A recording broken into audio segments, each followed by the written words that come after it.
পটল কুমার গানওয়ালা। বাবার দায়িত্বই হয়তো পালন করছে পল্টু। বাবার সন্তানের প্রতি মনের টানটাই যে নিজের অজান্তে বল্টুকে পটলের কাছে এনে ফেলেছে, চাইলেও কি তা এড়ানো যায়? দেখ দেখ দেখ, দেখবি দেখবি পটল, কি সুন্দর খাটটা একবার দেখবি।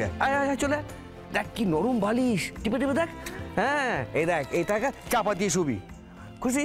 ভাল লেগেছে? না না, আমার তো খুব ভালো লেগেছে, আমার তো খুব আনন্দ হচ্ছে যে তোর ছোটবাবু তোকে এরকম সুন্দর একটা খাট উপহার দিয়েছে। বুঝলি, এতদিন ধরে মেঝেতে শুয়ে শুয়ে না কোমর পিঠ একদম টনটন করছিল, ব্যথা করছিল। আরে বাপরে বাপ। তবে হ্যাঁ, এখন থেকে নো পিঠে ব্যথা, নো ছেঁড়া কাঁথা। বাহ দাদা, এ তো সাংঘাতিক ব্যাপার। তুমি তো পটলের সঙ্গে থাকতে থাকতে দেখছি নিজেই কাব্য আওড়াচ্ছ। হ্যাঁ বলছিস, আমিও কাব্য আওড়াচ্ছি। আচ্ছা, এখন কাব্য আওড়ানোর সময় নাই, এগুলো তো ফিট করতে হবে। হ্যাঁ আমি ডাকছি ওদের।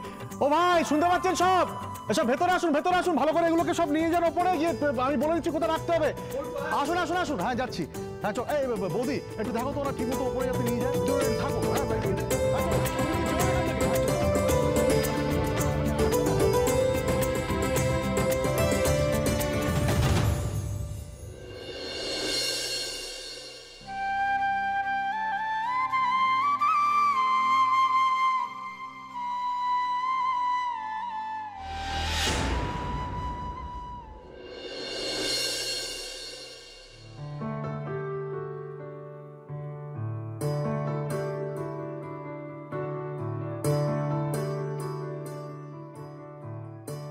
কত সহজে খুশি হয়ে যায় পটল, অথচ আমার নিজের মেয়েটা কোনো কিছুতেই সে খুশি হয় না, কোনো কিছুতেই না।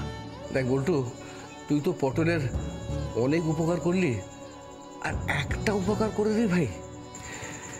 এরকম করে কেন বলছো দাদা? বলো না, বলো কি করতে হবে বলো। মানে আমি বলতে চাইছিলাম যে তুই পটলকে একটা স্কুলে ভর্তি করার বন্দোবস্ত করে দিবি। বলো আমাকে, তুলি ম্যাডাম যদি স্কুলে যেতে পারে তাহলে আমি কেন যেতে পারি না? দেখ বল্টু, পটল তো ওর বয়সী অন্যান্য বাচ্চাদের থেকে অনেকটা আলাদা, আর সেটা তোর থেকে বেশি ভালো আর কি বোঝে বল। আসলে ওর মনের মধ্যে তো গান, লিখতে না পারলে সেটা যে হারিয়ে যাবে ভাই। বেশ কয়েছি তুলনা করেছি। তুমি বড় লোক বলে, তুমি ভদ্র বলে তুমি স্কুলে যাবে,